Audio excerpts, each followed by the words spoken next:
This is another report for the gate of Pisces and the 13 gates of the Necronomicon working.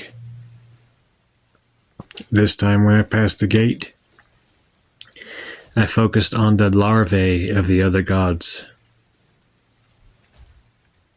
Beyond the gate, past the earth into the voids of space, I saw jellyfish-looking creatures.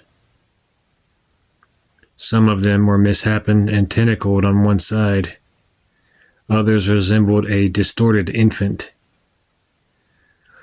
Yet others were pitch black with many tendrils moving in all directions. I wandered around all these beings for a bit, and I felt a high frequency emanating from some of them. After traveling through the spaces, a being took center stage in my astral vision. It was a very interesting looking creature. It appeared with vertical eyes down the middle of its form, goldish tentacles to the sides, and it looked like it was a floating mass with a blue stream down the center of its forehead. If you can imagine a corporeal being made of a sunset overlooking a river, that would be close to the nature of the thing. There was nothing menacing about it. It had an articulate speech. It said it was nameless, but I referred to it as Ra-Saad. I'm not sure where I got the name from, but that's what I'll call it from now on. It told me that the larvae of the gods sometimes touch humans when they venture near it in their dreams. And since the larvae know that they have potential to become gods, they make the humans believe that they are gods. Hence, the sages and prophets of old were tapped into one of the larvae that communicated with them in their dreams and in their visions, and they thought that the larvae were the gods themselves. The larvae that humans make, unwittingly through intense brooding and thinking of the lower impulses, may be used as a curse or blessing. For example, showering thoughts and larvae of beauty and pleasure upon someone who is always down and depressed could lever the energy against that depression and cause them to think more positively. To clear the larvae, use the silver rays of the key of this gate to blast the area you do seek to cleanse.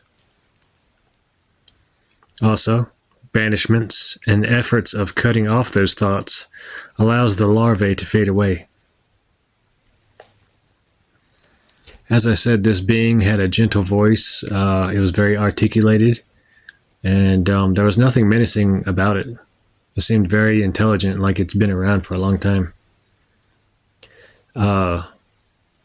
After this experience, I then returned back to my body to write down what I saw. It's interesting when you think about how many people probably have these larvae around them at all times. You know, some people, they sit in their room and they brood a lot on depression or how bad things are. That generates larvae on the astral plane, and it just circulates around the person, floats around them, stays in their room. When they come back to that room, those things probably interact with the person and make them think more and more negative thoughts.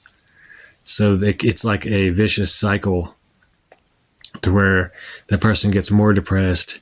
It feeds the larvae. The larvae make the person think even more depressed thoughts so they can feed off that energy.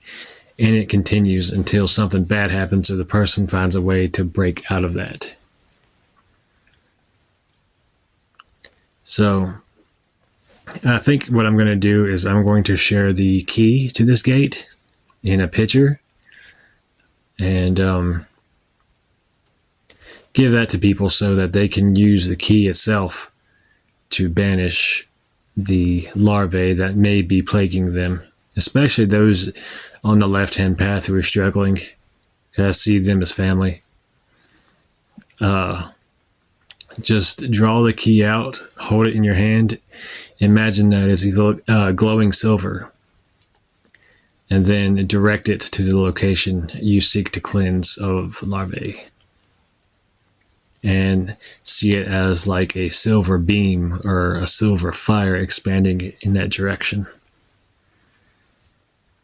Anyways, this was a very nice experience. I liked it. It was cool. Hope y'all enjoyed this report. Infernal Hails.